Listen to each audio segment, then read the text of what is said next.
me feeling like I'm academics. I see. Let's see.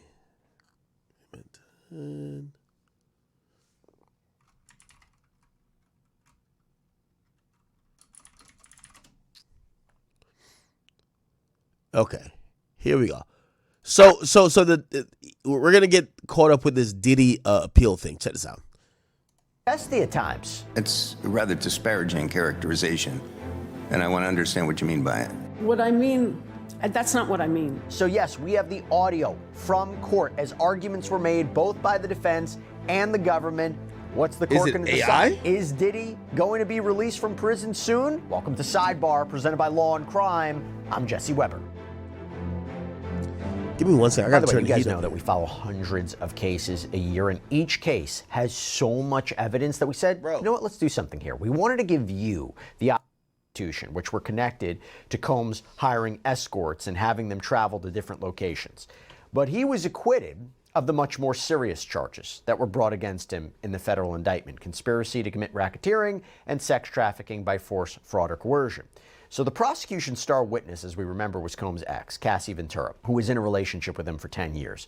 She claimed that she was forced to participate in what were called freak-offs, or hotel nights, where Combs would have an escort brought in, or that he would hire an escort to have sex with Cassie, sometimes for prolonged periods of time, and that this was an element of force and coercion that was used to get her to do this. And the prosecution posited that Combs used drugs to entice Cassie, or force Cassie, or coerce Cassie. And then there was a second alleged victim, identified as Jane Doe, to also participate in these marathon sex sessions. But the defense argued that whatever happened between Combs and his lovers was consensual, that it didn't add up to sex trafficking or even a violation of the Mann Act. That's the transportation to engage in prostitution. Because according to the Mann Act, it is illegal to transport someone as part of interstate or foreign commerce for prostitution. But Combs' attorneys say he wasn't making any money off of these meetups. This was just what he did for a thrill. There was entertainment purposes. But the defense really here, and what our purposes for this discussion are, they are saying that what happened to Combs was unjust, that he shouldn't have been sentenced to what he was sentenced to. They believe that Judge Subramanian's sentence was too harsh. According to Combs' team, the typical sentence for just Mann Act convictions is like 15 months, but Combs was sentenced to 50 months. They claim it's the most ever that was given in a case like this under these circumstances. And they claim that the judge improperly considered evidence and accusations and conduct that related to the acquitted charges, so sex trafficking and racketeering, to guide his... Now, this was a very controversial part of the Diddy case, chat. So the judge actually made a statement while he was going through his sentencing by saying that, hey, listen, he could take into account all the behavior that Combs was accused of, even if they weren't actually convicted of these things, because since they sat through the trial and they heard testimony, even if the jury went against some of those claims, he could make a gut ruling on what he heard and make it a beefier sentence or a lighter sentence. Obviously, it went bigger for Diddy than most. Decision to guide his sentence. So I want to give you a little preview of the arguments that were made by both sides from their legal briefs, and then I'll give you the audio of what was argued in court. And then we're going to also bring on famed defense attorney Bradford Cohen to talk about the actual statements that were made on the record in court, get his prediction about whether or not Sean Diddy Combs is going to be released from prison earlier. So in the opening of its appellate brief, the defense states, quote, "The jury refused to authorize any punishment for coercive sex or conspiracy because the evidence showed there was none. The jury only authorized punishment for prostitution. It never authorized a sentence 4 times the typical sentence for that crime. The result was a perversion of justice. What is the point of a jury trial if you're vindicated on the most serious charges, but your sentence is driven by what you were acquitted of doing? That is the question at the heart of this appeal. The government has no answer. It doesn't even pretend to offer one. Instead, it offers up unpersuasive and hyper-technical arguments, misrepresents the record, cites outdated law, and ignores the elephant in the room, that it is both illegal and wrong to imprison a man for conduct he was acquitted of committing. He paid entertainers to create sexy scenes, and he and his girlfriends used role-playing and mood lighting, candles, costumes, and props. This amateur porn is protected by the First Amendment, and the government's arguments conflict with precedent. Indeed, pornography is everywhere today and produced and consumed by hundreds of millions through popular websites and social media. Combs should be released. His this is a sum of their brief. Convictions should be reversed, or the case at least remanded for resentencing, meaning sent back down to a lower court for resentencing. So all potential options here. How did the government respond? How did the prosecution respond? Well, in its own brief, the government wrote, the government's proof at trial established that for more than a decade and on hundreds of occasions, Combs paid dozens of male commercial sex workers or escorts to have sex with two of Combs' girlfriends, Ventura and Jane. These sex sessions, freak-offs or hotel nights, went on for hours or days as Combs directed the encounters, pleasured himself, and often filmed.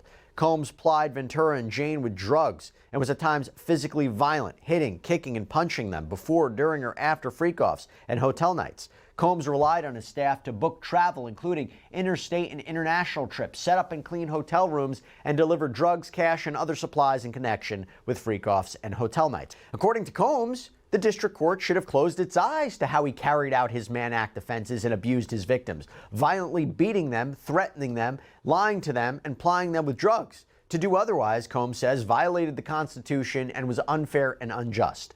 Combs is wrong. Now, in addition to submitting these briefs, both sides had the opportunity to present their arguments in person, oral arguments, to the three-person appeals court. Again, the Second Circuit. Alexandra Shapiro, who also represented Combs at his original trial in district court, spoke first, and almost immediately, one of the judges interrupted. This case presents an important issue about respect for jury verdicts and public confidence in our criminal justice system. Multiple justices have questioned the constitutionality of acquitted conduct sentencing. McClinton made clear— Well, actually, I'm going to jump in right there, and I appreciate that you're leading with all that. If you were going to the question of the Sixth Amendment issue, is that where you were going?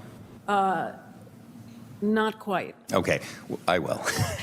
Why don't we lead one of your arguments is that it would violate the Sixth Amendment to consider acquitted conduct. Let's put it that way. But Shapiro got back on track, made the argument that the court erred when it seemed to use issues that Combs was acquitted of, conduct that he was acquitted of, to essentially give him a more severe punishment. That's the allegation. Isn't your argument really that what the government is doing here is mixing and matching? They're taking evidence from the claims that were acquitted to try to support the Mann Act sentencing for purposes of the Mann Act, but none of that jury was presented to the jury for purposes of the Mann Act.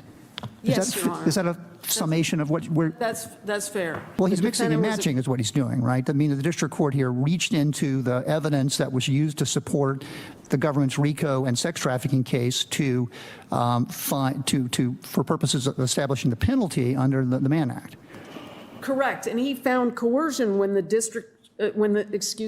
jury had not found coercion, including as to those two specific instances, because the government made those arguments and expressly told the jury, which correctly under the jury instructions, that if they found coercion, each of those instances would have been sufficient to convict on the substantive sex trafficking. Were there limiting instructions given or requested during trial that certain evidence would only be admissible with respect to certain of the charged offenses?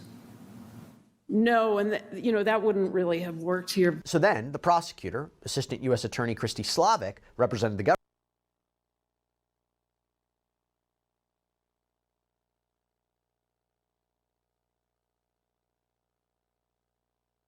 government at trial, provided her own arguments. But she also got some pushback. Oh, my bad. I was muted. I said, keep in mind, Maureen Comey, the AUSA, that kind of was the head that brought this whole thing. She's been let go. She was the AUSA. Judges. Judge Subramanian properly considered the aggravated manner in which the defendant carried out his Mann Act offenses, which is, of course, consistent. You say aggravated manner. Let's talk about that. Why shouldn't we hold you to the way you prosecuted the case?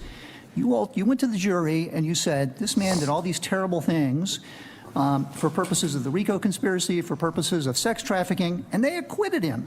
And then on the Mann Act, it was just a sideshow, and you put him I don't think there was any evidence or any live witness testimony. Just look at this, you said, look at these charts. And now you want us to rely on all this acquitted This conduct is that was circuit presented to the court, jury y'all. that was presumably rejected for purposes of, or to allow a district court for purposes of the guidelines calculation. So why should we hold you to what you argue to the jury? Your Honor, I have several responses, but Please. first is that much of the conduct that the district court focused on in imposing the sentence was not acquitted conduct at all. In fact, it was admitted conduct. The extreme physical violence that took place in the context of these freak-offs That's and not, hotel. okay, I get all that. I understand that. But that's not my question to you. The theory is, The if judge is government rocking with made Diddy this so far. argument, doesn't that mean that the jury accepted that argument and didn't consider any other possibilities? And I don't think that that's a fair inference. But what we're trying to do here is to figure out where, draw this line. So the jury acquitted on certain things and then convicted on other things. So what does a jury have to rely upon? Don't you think they're listening very intently to the closing argument? Isn't that going to be very, very important in their consideration? Of course, Your Honor, of course. But the jury in this case, was properly instructed on each element of the Mann Act and had to find each element of the Mann Act met beyond a reasonable doubt. Now, Shapiro had an opportunity for a short rebuttal for the defense.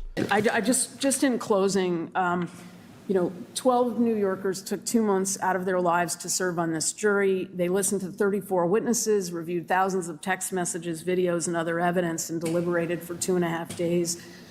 Their unanimous verdict was not guilty on the most serious charges, and the jury did not authorize punishment for sex trafficking or conspiracy, but that's what drove the sentence. Here, we submitted the evidence that my friend on the other side describes, which I would urge Your Honors to look at, which is at docket 510-4 of the district court, shows that this was the highest sentence ever for this type of charge with this type of criminal history. And in closing, this appeal has been expedited, and actually, I forgot to say, we'll rest on our briefs. We have also argued the convictions should be reversed. Okay, all right. Chat, I think you guys kind of get it.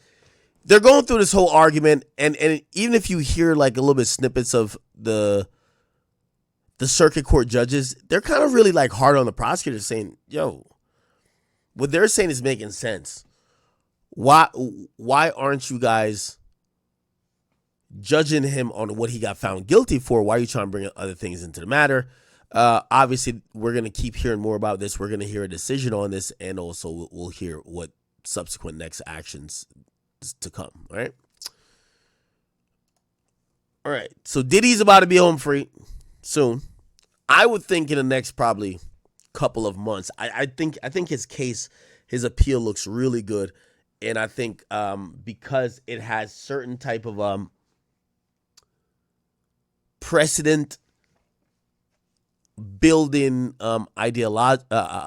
ideologies around it, where everyone would want to know, hey, if I'm charged with 5 crimes and I want to get found guilty of the least one with the least amount of penalty, do I still have to do time for these other things as well?